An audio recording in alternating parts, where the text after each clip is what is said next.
I got fired by a clueless boss who didn't know I hold a system patent. How fun Monday would be. When he first walked in, I knew we were screwed. Black suit, shiny watch, fake smile. He looked like he'd just won a game he didn't even know the rules of. "Call me the new boss," he said, grinning wide. But that grin never reached his eyes. I'd been at that company for 9 years. Outlasted 2 CEOs for restructures and 1 messy buyout. I'd built the system that kept the whole place running, literally. And I held the patent for it under my name, but he never bothered to read my contract. Of course, he didn't. In his first week, he fired managers left and right, canceled our regular meetings, started calling me tech lead instead of my actual title, director. He cut me off in front of my own team, praised interns for my ideas. Classic. By Friday, he strolled into my office, leaned against my door like he was on some reality show, and said, "You've been here too long. You're done. HR has your paperwork." I almost laughed. He didn't shake my hand, didn't even look back when he left. I packed up my plant, my mug, and a USB with nothing on it but vacation photos. Nobody said a word when I walked out. Fear does that to people. In my car, my hand shook. Not from sadness, adrenaline. He had no idea. No clue that without my signature, the company couldn't legally run that system. The system that powered 82% of operations. I waited until Saturday. Then I sent an email from my personal account. Subject line, Notice of Intellectual Property Usage, Expiration. I CCED, legal, and him. By Sunday, I had voicemails. HR legal. Then finally him, pretending he wanted to clear up a miscommunication. I didn't reply. Let him sweat. Monday, 8:07 a.m. My phone lit up. System down. Clients furious. Staff locked out. At 8:31, he called. "We need to talk. Please come in. Let's fix this. I'm not coming back as staff." And I said, "We're talking licensing as external partners." And I hung up. When I walked through the lobby at 9:12, the receptionist looked like she'd seen a ghost. They're waiting upstairs. I stepped into that legal room, calm and clean.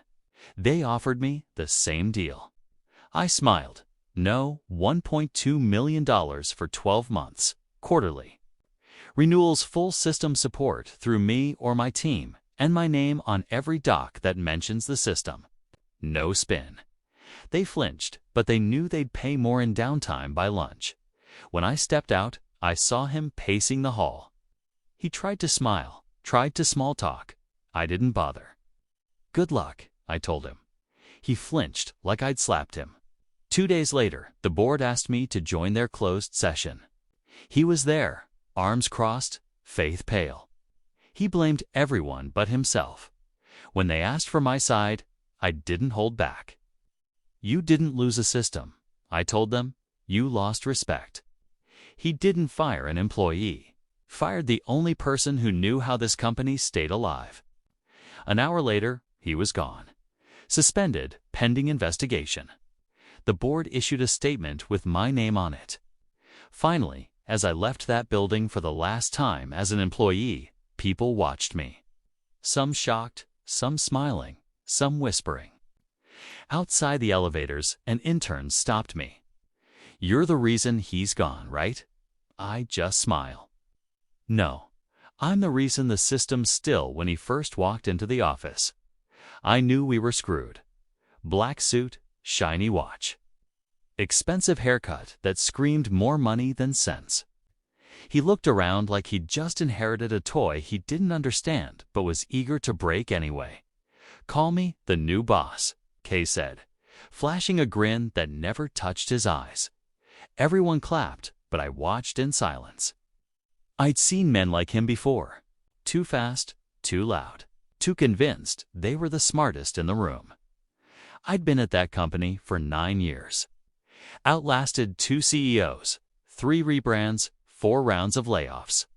I'd built the architecture the company ran, on the system that automated nearly everything from client onboarding to back-end financial workflows.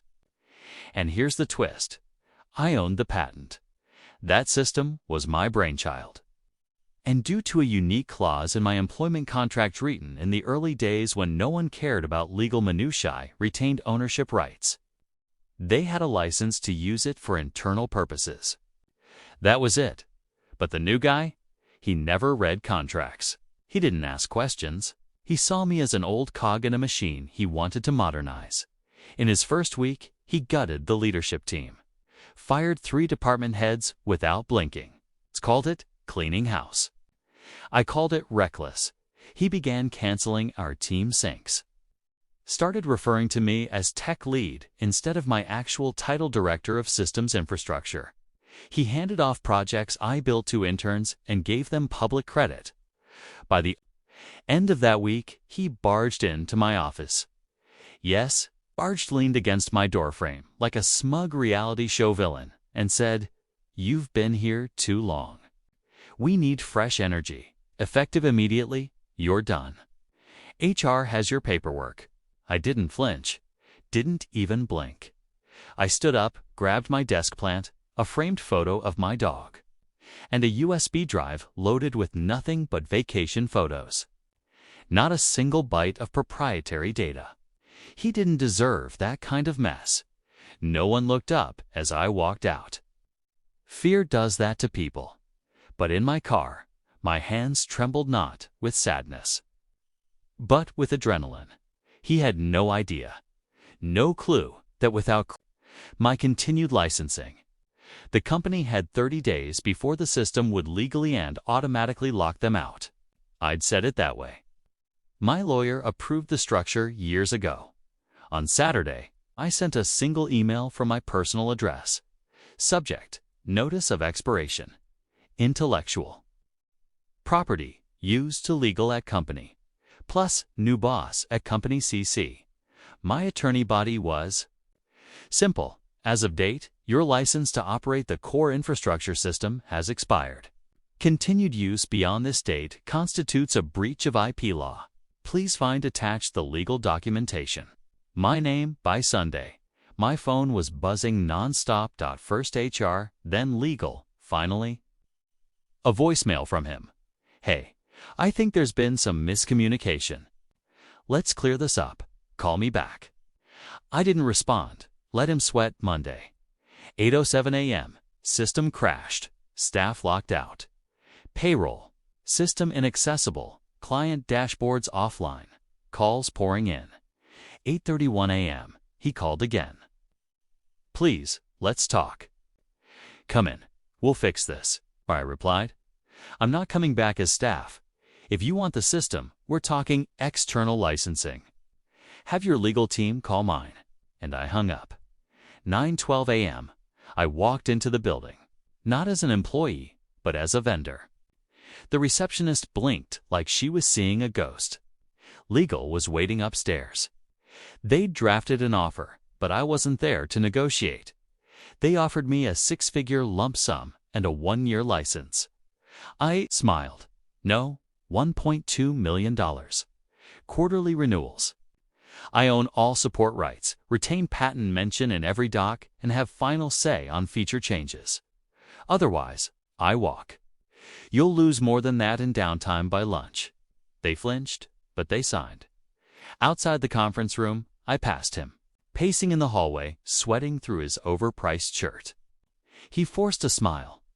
"Glad we could fix things." I didn't even look at him. "Good luck," I said.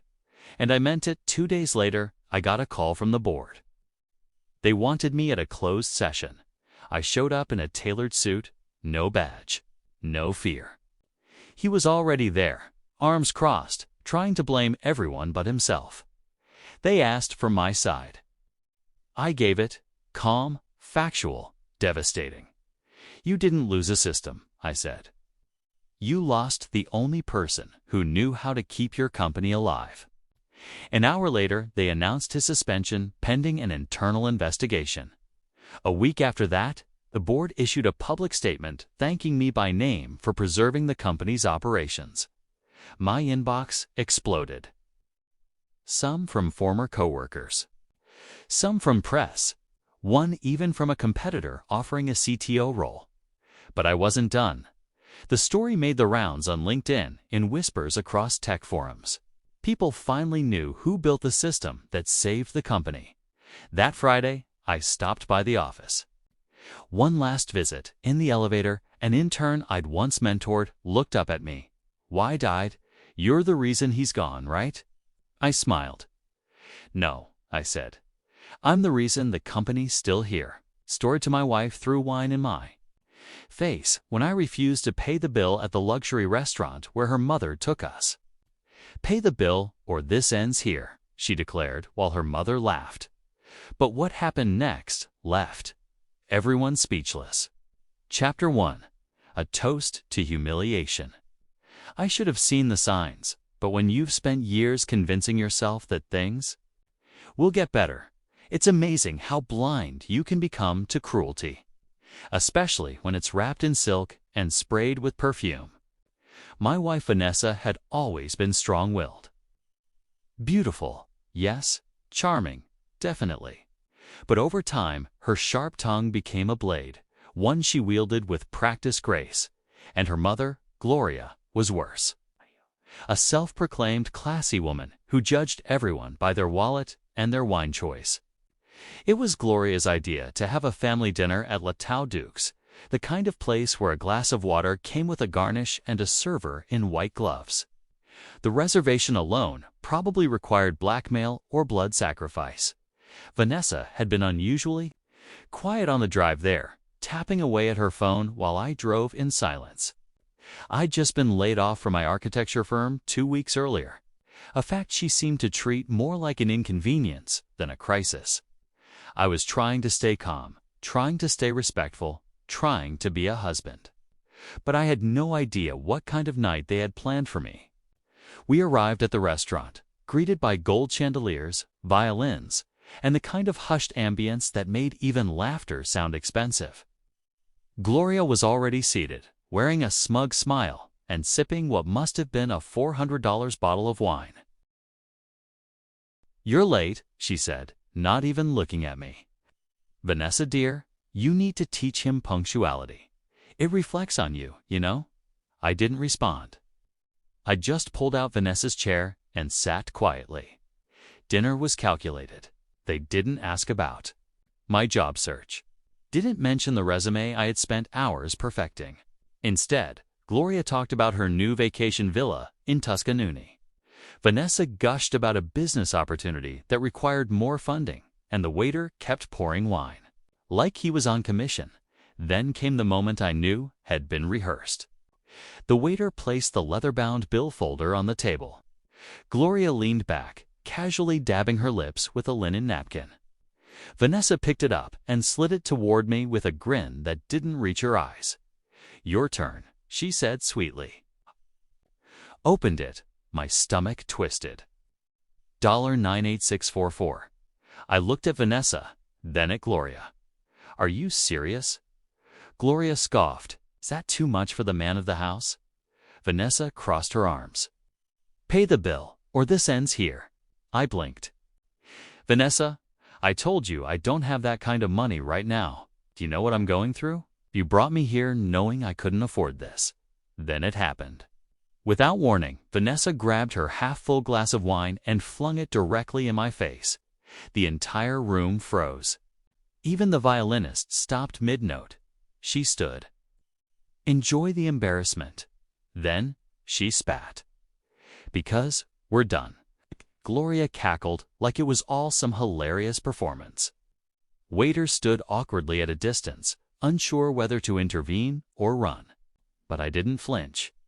I slowly wiped the wine from my face with a napkin, looked around the room at the wide eyes and hushed whispers. And then I smiled because they didn't know. I knew what they were planning all along, and I had come prepared. Chapter 2. The Calm Before the Storm. The stunned silence in that restaurant was delicious. Vanessa expected rage. Gloria expected humiliation, but instead they were met with something they hadn't anticipated in all their scheming: my composure. I reached into my jacket pocket and calmly placed a black card on the bill tray. It wasn't mine. It was a business expense card, one tied to the new firm I had quietly joined 2 days ago as a project consultant. The offer had come. And before this dinner, 6 figures, full benefits. And ironically, one of my first assignments, designing the interior of a luxury boutique restaurant, this exact one. I hadn't said a word to Vanessa, not because I was hiding, but because I wanted to see exactly how far she and her mother would go. The waiter took the card without a word, glancing at me with something that almost looked like respect.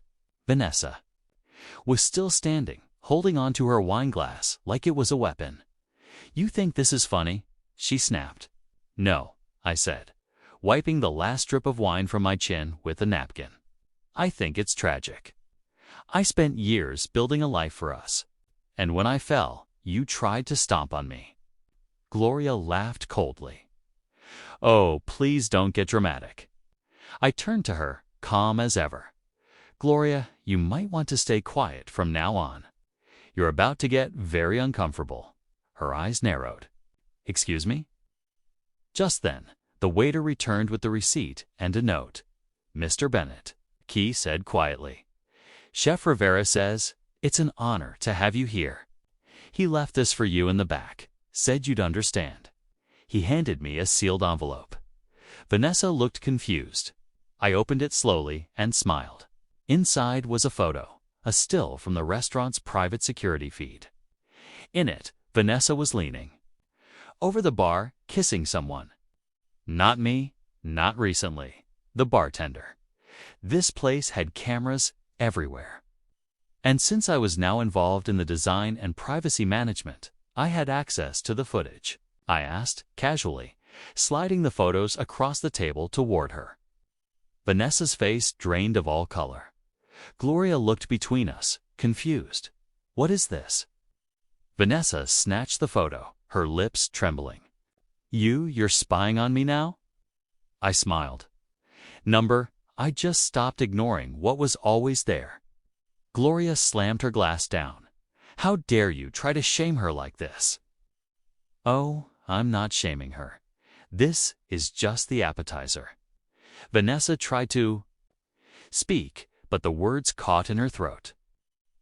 She had no idea what was coming next, but I did, and it was going to make the wine in the face scene look like a warm-up act.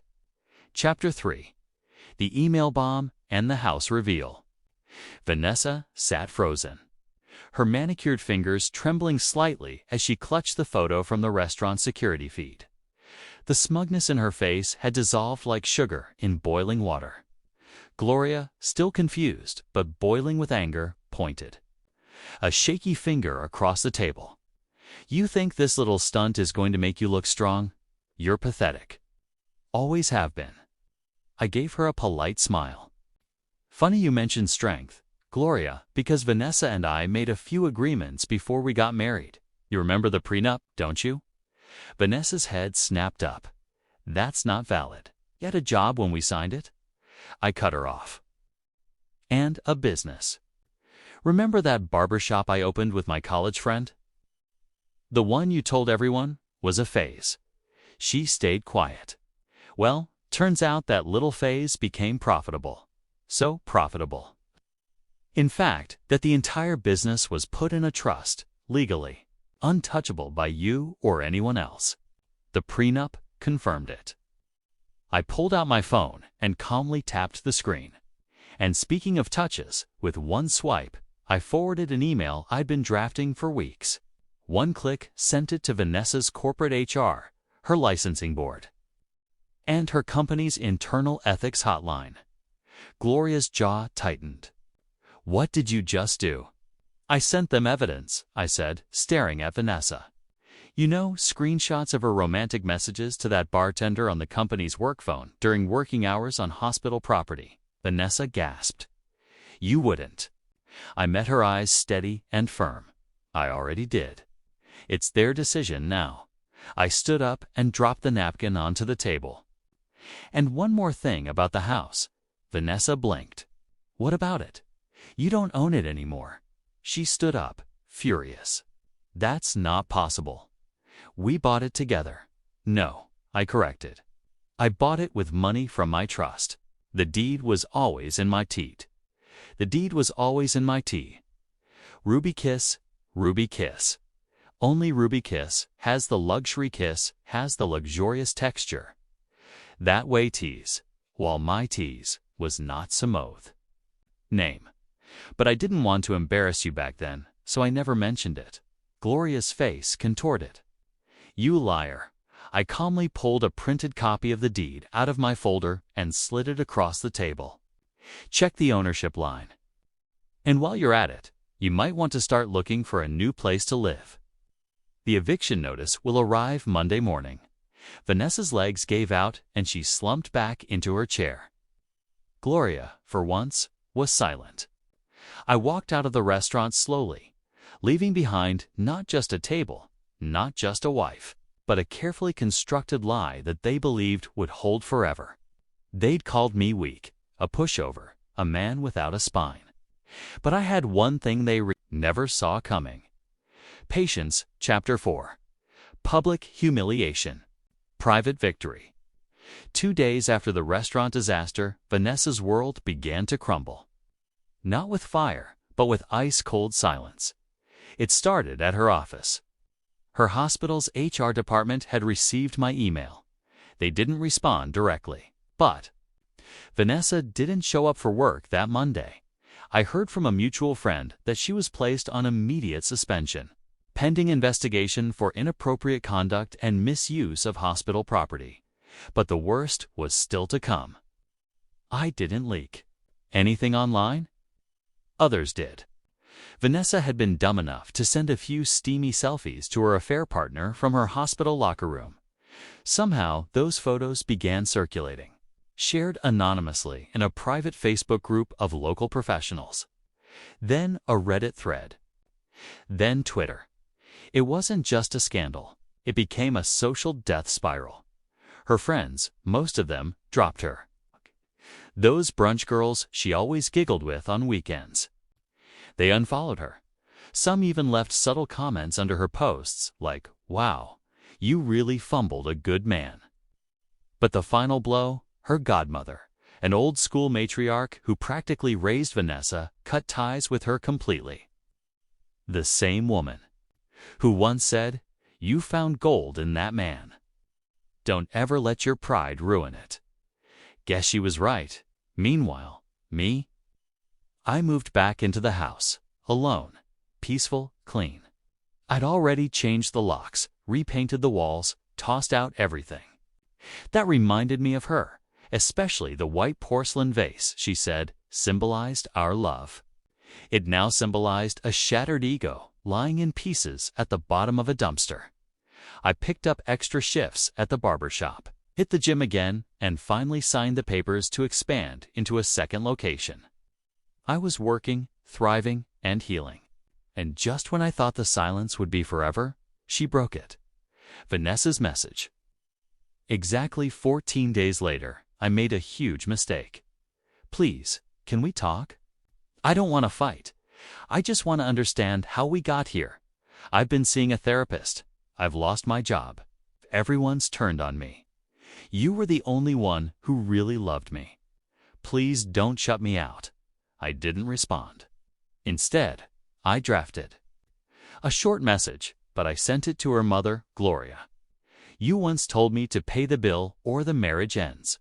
Well, I paid it with my peace, my silence, and my dignity. Consider it settled forever." Chapter 5. Revenge isn't loud, it's lasting.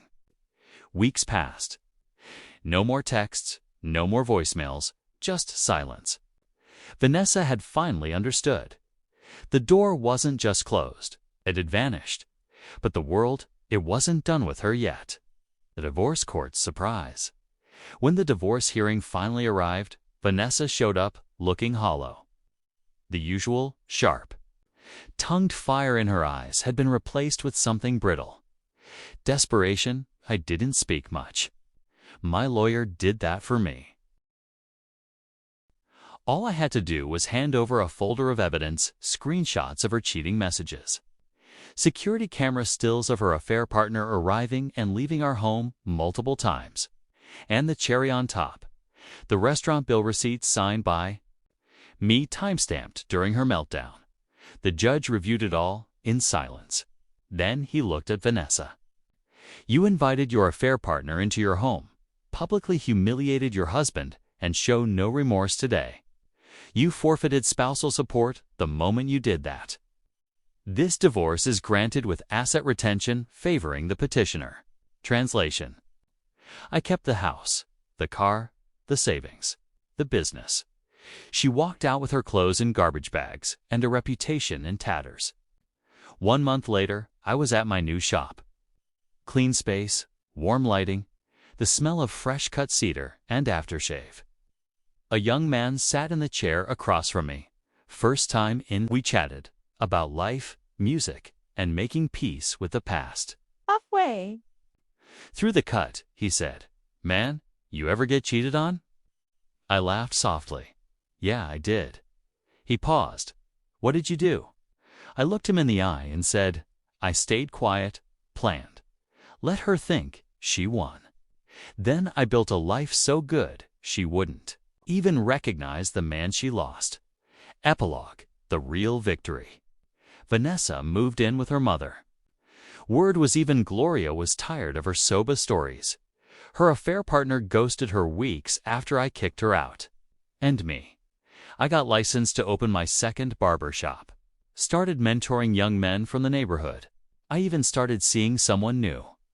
A woman who didn't care about status, drama, or appearances, just heart. One night, we were sitting on my porch sipping wine. She asked, "Do you ever think about your ex?" I smiled. "Only when I remember how much I've grown by not becoming like her." Moral of the story: revenge doesn't always need to be loud. Sometimes it's the quiet rebuild, the life you create after betrayal, that delivers the most lasting pain to those who wronged you. Because nothing haunts a narcissist more than being forgotten by the person they thought they broke.